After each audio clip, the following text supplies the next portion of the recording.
If you're looking to elevate your morning tea or coffee, this next segment is for you. Here with some great ideas on how to warm up your fall mornings is food aficionado and lifestyle expert, Chen.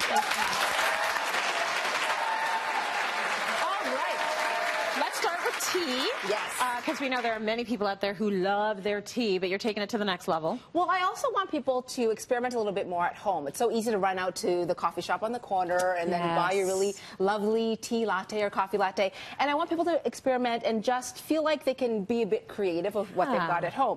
And water temperature really matters when it comes to brewing your tea. So I'm going to start off with a black tea. In fact, we're going to do a masala chai. Okay. And a lot of what people refer to as chai in North America is actually masala chai. So it's that really nice milky black tea with the Indian spices like cardamom and ginger and cinnamon.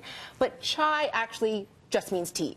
So when you say, hey, Trace, let's go down and get a chai tea, what you're saying is, let's go get a tea. Yes. So you don't have to say it twice. I heard you the first time. But that's just sort of what we often refer to it as in North America. But masala chai means the tea with spices. Good so I wanted tip. to show you some of the common spices that you might find in a masala chai blend. You can mix and match on your own, but everything from like your grocery store brand to those nice tea boutiques will have different variations with spice blends. So for example, I've got this here. So this is a lovely masala chai black tea.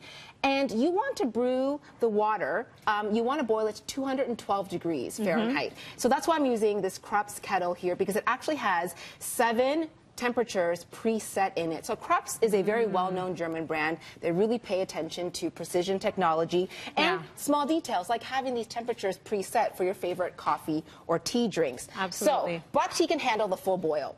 You will let that steep for a little bit, and then what you want to add is, if you have a steamer, a nice steamed milk or warm milk, and then you're getting what you would typically pay a few dollars for when you're out. Another way to kind of change it up for the fall is to add a splash of apple cider. Because a lot of those spices really complement apples as well. Nice. Okay. I love that blend. It's going to give it some real depth. I've been smelling it for a while, and I'm like, it's so nice and warm for fall. Those spices that we really kind of gravitate towards. Now, a green tea blend. So we're going to do a green apple tea. So you can start off, if you just have plain green tea, great. Add in some apple slices, some cinnamon, your favorite spices. But now, as I mentioned, like every kind of brand of tea will have something with cinnamon or apples in it. It kind of makes your life a little bit easier. So for this, the green tea, I would want to choose the setting that is 175 degrees. Now, the reason a lot of people say, well, you know, green tea, I find it a little bit bitter. It's possible that you're boiling your water to a temperature that's too high. The green tea leaves are more delicate. So when you boil it too high, you're kind of burning it. So that might be one reason why you're not enjoying the green tea as much when you're making it at home. So that's something to pay attention to. Temperature counts. And then a nice way to spice this up for the fall is to actually add a splash of apple cider to it. And what's really great is if you wanted to make a really lovely mocktail, serve this over ice. Add a cinnamon stick in there as well, and it's a really nice mocktail. And then something else I did with the green tea is I saw at one of those juice shops, you know, you go to buy really expensive juices, I saw chia water. And I thought, this is $6, and it really should not be. And I do love my green tea cold. So I brewed my green tea, and then what I did is I put in half a teaspoon of chia seeds. So, you know, people having chia seeds because the health benefits and the fiber. Green tea, people are drinking for the antioxidants. So I combine those, and if you're willing to pay $6 for this, I'll sell it to you for $5.50. Starting her business on the side. Yeah, and add a little bit of maple syrup or honey. It's a nice, sweet, cold drink, and I quite like it. Yeah, if you're into chia, that's a good way to do it. It's one way to like take it to go. I also just wanted to show you an option for caffeine-free tea. So we call them herbal teas. You can bring the water up to a full boil. So you can do the 212 degrees on this.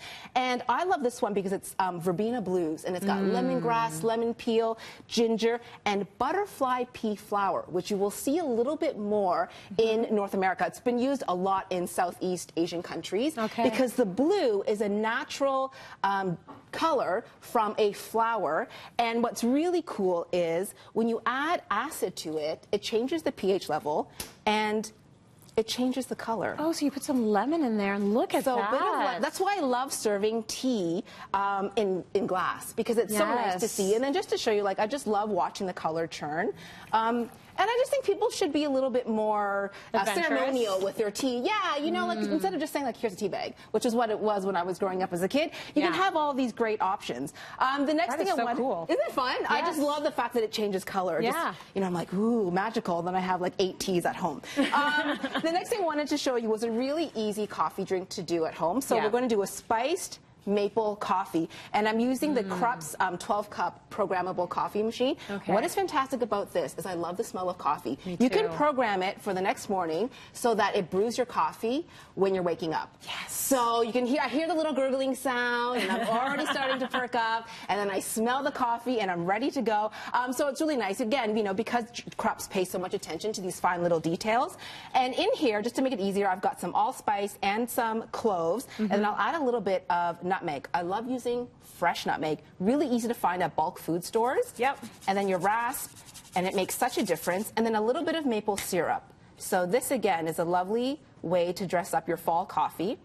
And then you would just add your hot brewed coffee. And you're obviously using the real stuff with the maple syrup, so 100% maple syrup. Yes, the real stuff. And then if you don't have a steamer or a frother at home, because maybe you just don't have room for all of that, what you can do, this is a little bit of a hack, is put your milk into a mason jar. Then you would warm it up, so in the microwave, without the lid, obviously, until it's hot. Then put the lid on.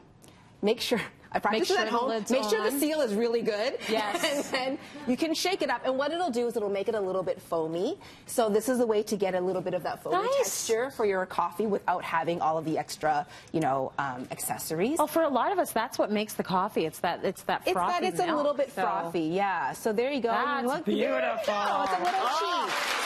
That is good. Okay.